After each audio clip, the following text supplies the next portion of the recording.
성도 여러분들 안녕하십니까? 여러분들을 이 말씀 안에서 다시 뵙게 돼서 참으로 반갑습니다. 우리는 이번 기회에 비록 짧은 시간이지만 다니엘서를 살펴보면서 마지막 시대를 향한 하나님의 섭리를 깨우치는 시간을 가지려고 합니다.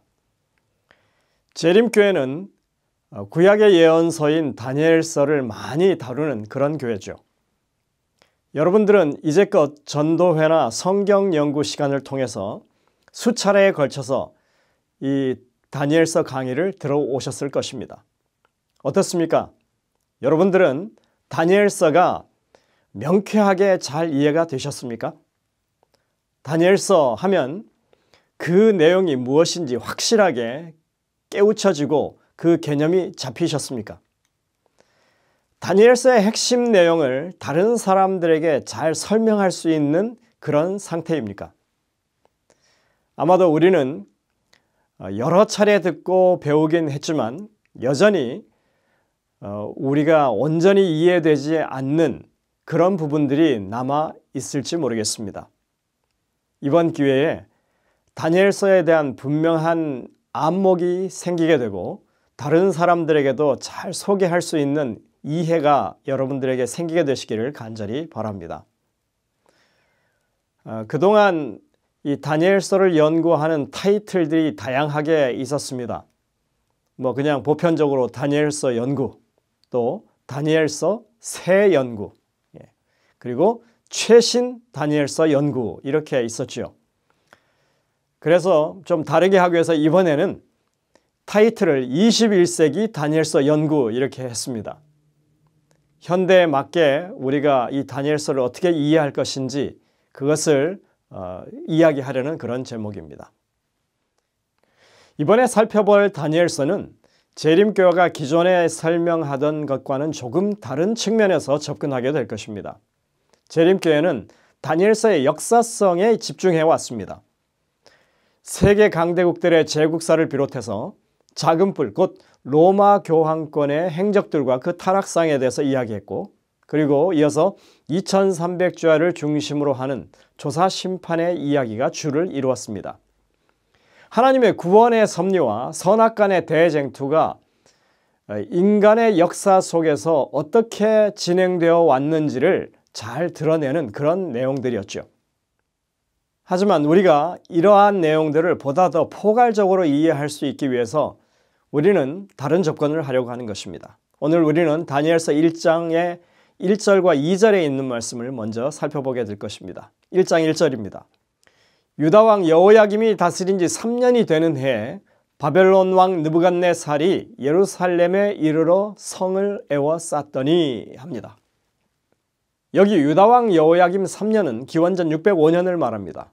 그 해에 신흥 강대국으로 세력을 확장하던 바벨론의 군대가 예루살렘을 점령하는 일이 있었습니다. 그리고 예루살렘을 함락시키던 바로 그때 바벨론 왕 나보폴라살이 죽고 그 아들 느부갓네살이 왕위를 계승하게 되는 일이 있게 되죠. 이것이 바로 우리가 세계사 시간에 배웠던 신바벨론 제국의 탄생입니다. 이스라엘의 멸망과 함께 신바벨론 제국이 탄생했다. 그리고 하나님께서는 다니엘을 통해 그때 앞으로 전개될 미래의 역사를 계시하셨다. 이것은 분명 하나님의 배려가 엿보이는 그런 타이밍입니다. 이스라엘의 입장에서 보거나 또는 하나님의 구원 사역을 지켜보는 모든 우주의 거민들 입장에서 볼 때 다니엘서에 이 계시되는 내용들은 하나님께서 이 땅을 향한 구원의 역사를 중단 없이 계속하고 계심을 보여주는 그런 것입니다. 이스라엘을 통해서 세상을 구원하시겠다고 하셨던 하나님의 계획이 이렇게 실패하고 끝나버리는 것 아닌가? 실망스러운 순간이 아닐 수 없죠. 그러나 하나님의 구원사는 세상 끝날까지 계획되어 있다고 이렇게 보여주시는 것이 바로 다니엘서인 것입니다. 예전에 다니엘서를 주석한 책 중에 앤드루스 대학의 신학과 교수였던 머빈 맥스웰이 지은 God Cares라고 하는 책이 있습니다. 하나님이 돌보신다. 세상의 역사가 어떻게 진행되든지 간에 하나님의 계획 속에 있고 하나님이 주관하시고 하나님이 역사하고 계신다는 것입니다.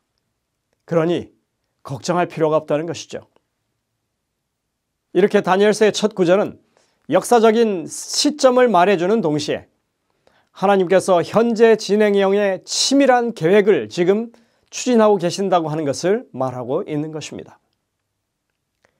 그런데 그 다음에 이어지는 말씀은 다소 우리에게 좀 의아한 생각을 들게 만듭니다.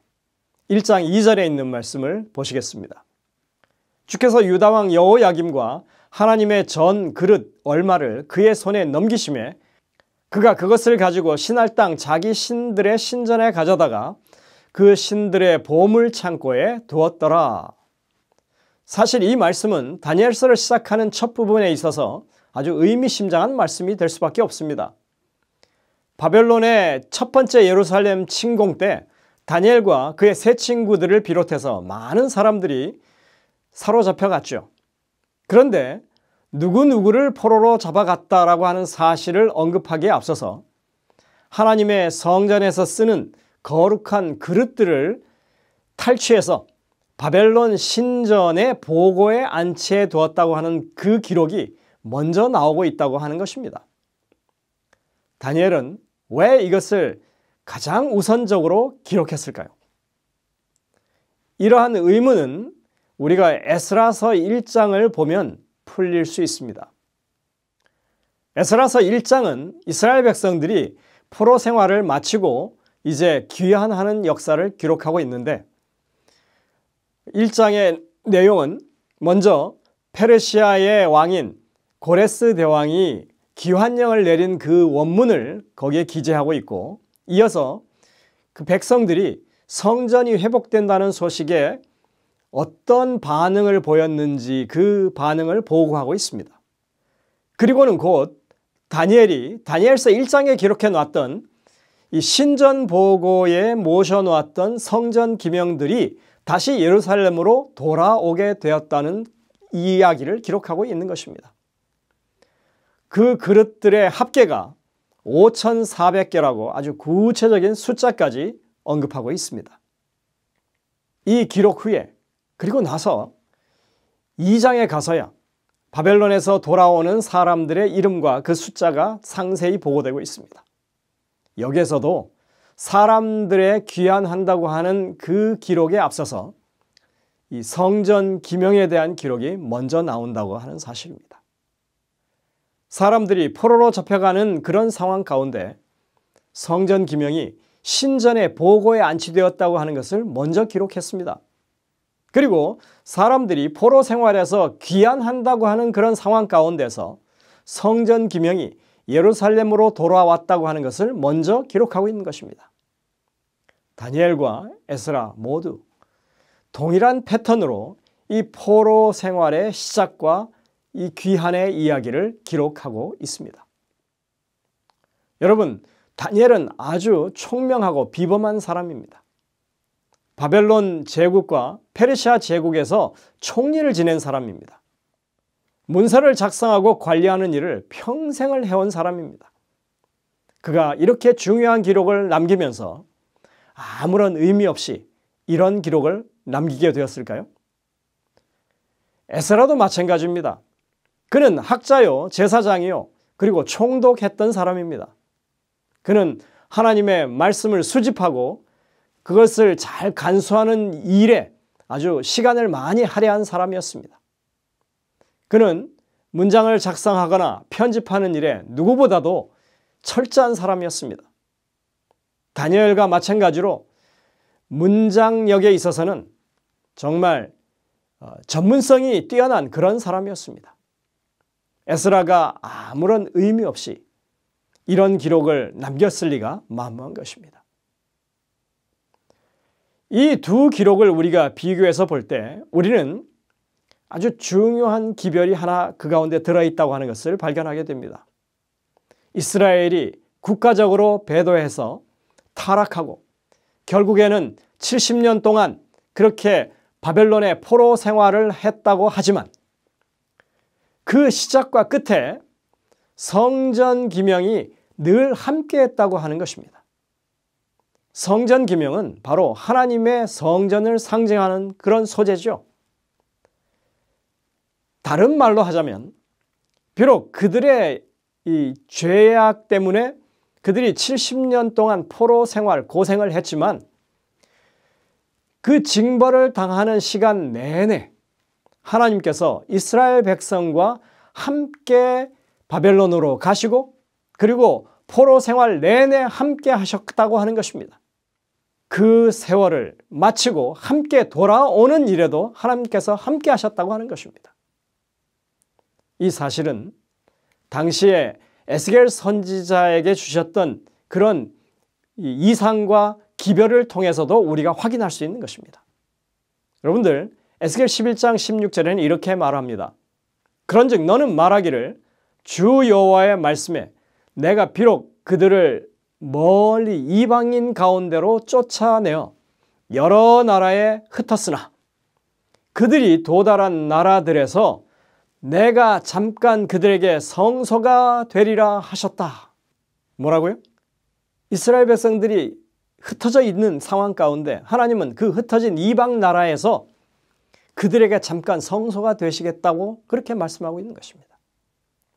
우리는 에스겔이 하는 이 말씀을 상당히 주의를 기울여서 봐야 합니다. 그냥 단순히 한마디 하는 그런 기별이 아닙니다.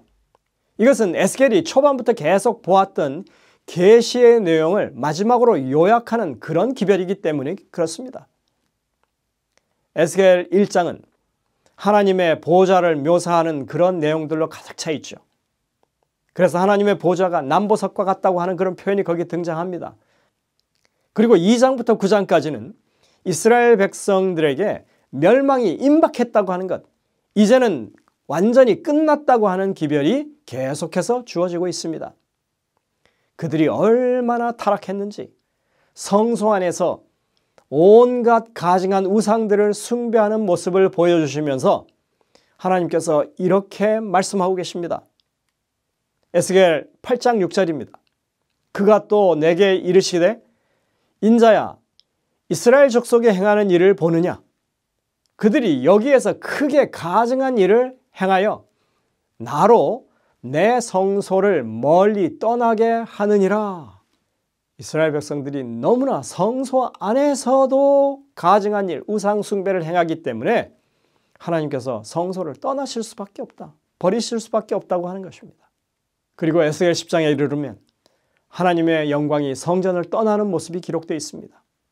이 에스겔 10장에는 언약궤 그룹 사이에 있던 하나님의 영광이 떠나는 과정을 분명하게 그것을 우리가 아주 시각적으로 알 수 있게 기록하고 있습니다.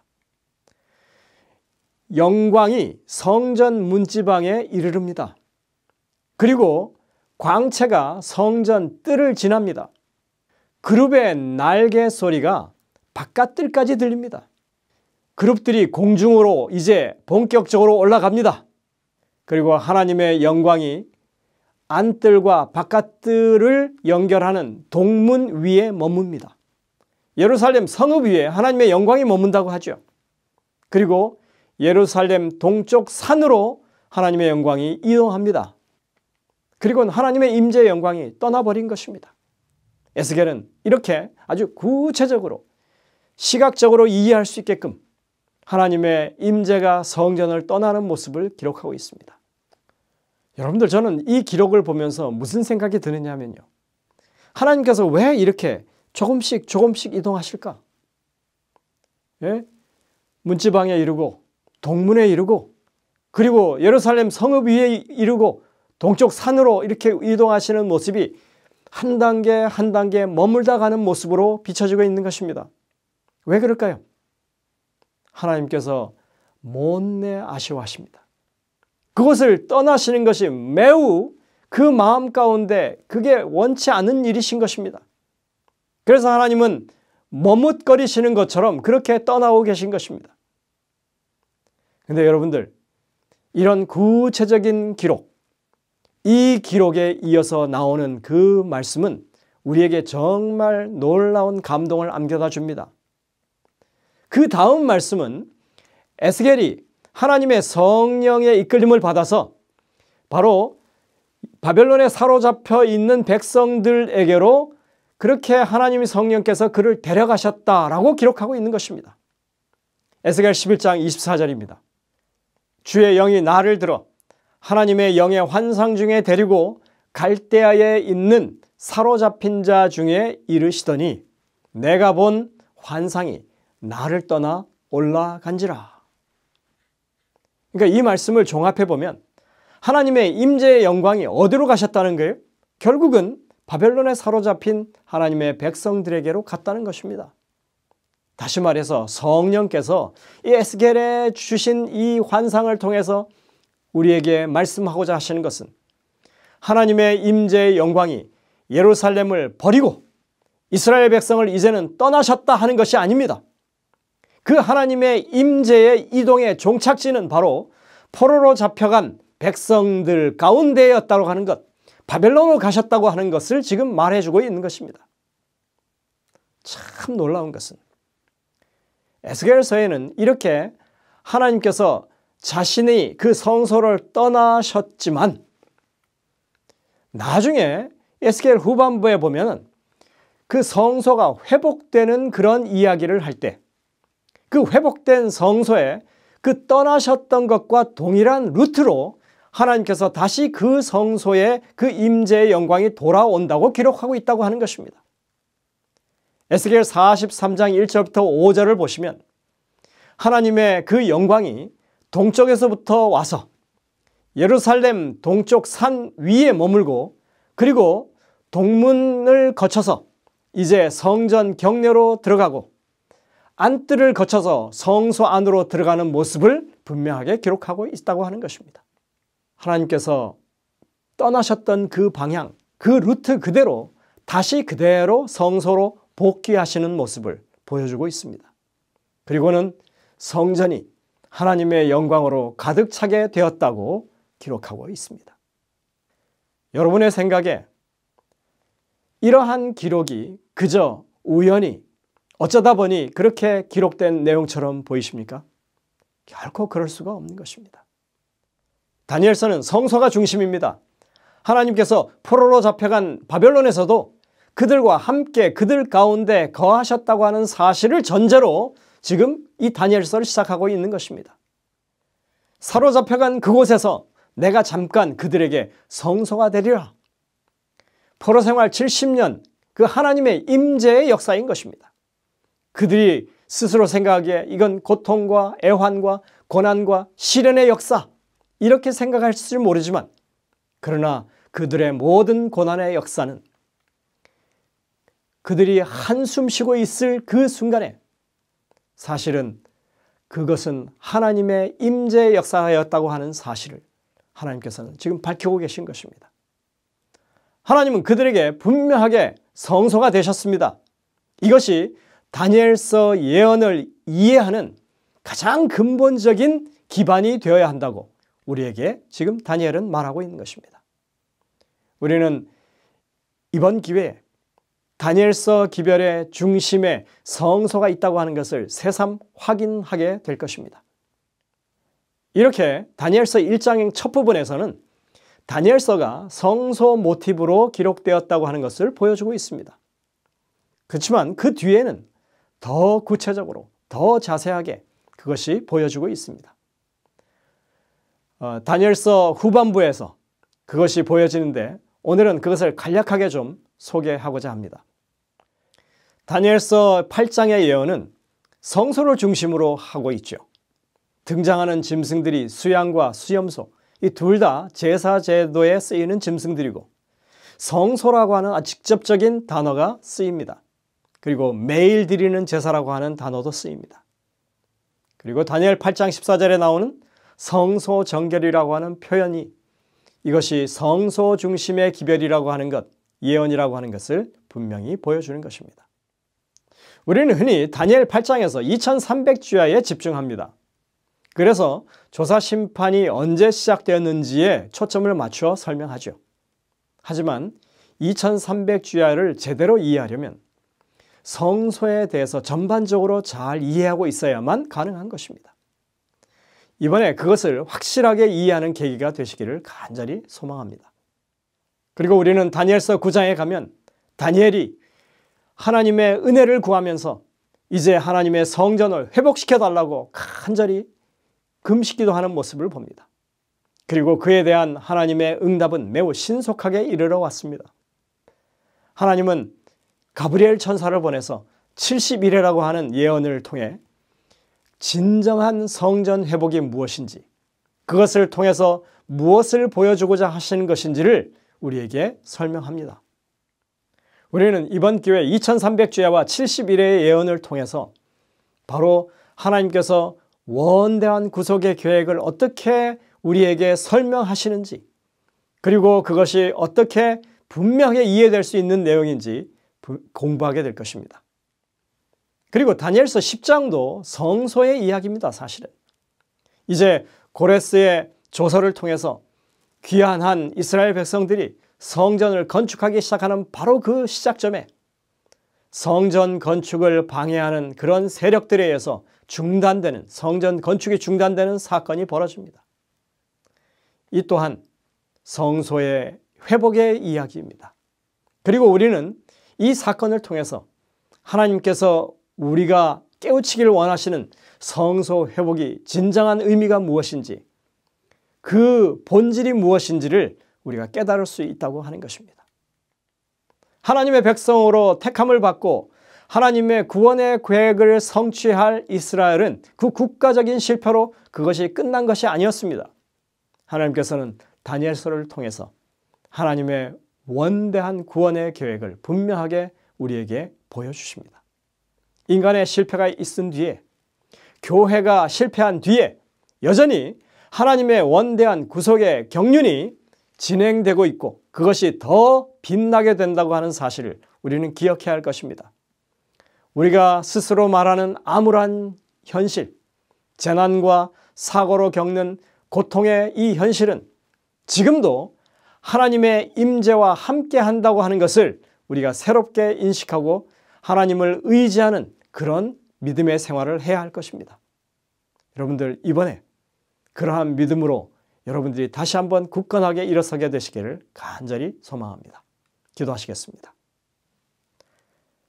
하늘에 계신 아버지 하나님, 우리가 하나님의 예언의 말씀이 오늘을 살아가는 우리들에게 얼마나 중요한 교훈이 된다고 하는 것을 다니엘서를 통하여 다시 한번 깨닫게 하시고, 예언은 미래를 향한 예언이 아니라 오늘을 향한 예언이라고 하는 것을 우리 마음 가운데 분명하게 깨우치고 이해하고 적용하는 저희들이 될 수 있도록 이끌어 주옵기를 예수님의 이름으로 간절히 기도드립니다.